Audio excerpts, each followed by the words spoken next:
呢個就係港澳人士嘅後花園中澳春城啦。各位港澳嘅朋友，近期有關注呢個樓盤嘅話，一定要睇下呢一棟啊，因為呢一棟係全新升級，一樓大堂會比其他棟數會更加靚仔，更加闊落。所以呢，近期想入手中澳春城嘅朋友仔，好建議大家買呢一棟啦。你睇下呢個大堂，同其他棟數係唔一樣噶，只有呢一棟係比較大啲。所以呢一棟高級好多，大氣好多。而家跟住個鏡頭一齊上去睇下示範單位嘅格局係點樣。咁我哋而家上到嚟示範單位呢度啦，依家係一梯兩伙嘅吓，一戶人家只有兩戶喺度吓。依家介紹咧係104平方嘅正規嘅大三房啊。依家佢係做到開放式嘅廚房，到時交樓嗰陣時咧，佢係封閉式嘅吓。客廳開間有3.8米。呢邊嘅陽台而家係推咗出嚟，到時交樓嗰陣時咧，一樣都係有一個好大嘅陽台嘅喎。咁望到去我哋嘅小區嘅園林景觀，再嚟睇下呢個格局好方正，好唔錯嚇，而且採光各方面都好好嘅。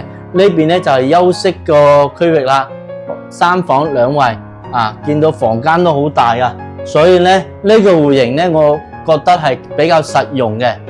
呢個主人套間啦，而家再嚟睇下我哋另外一個大少少嘅單位，118平方嘅4房2廳2衛係雙陽台嘅設計。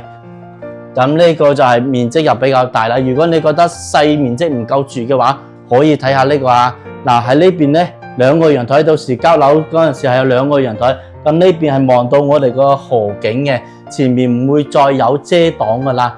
廚房就係呢個位置啦，到時交樓啲3件套都係齊噶啦。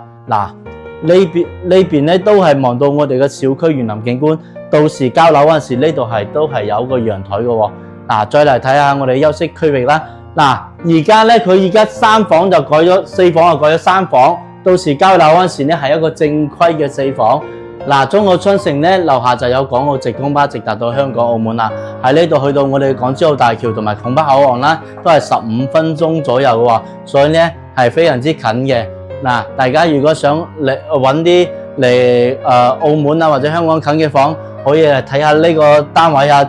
中澳春城係比較大部分都係港澳人士多啊，因為呢邊比較近香港同埋澳門。而家有中意嘅隨時可以 call 我，拜拜。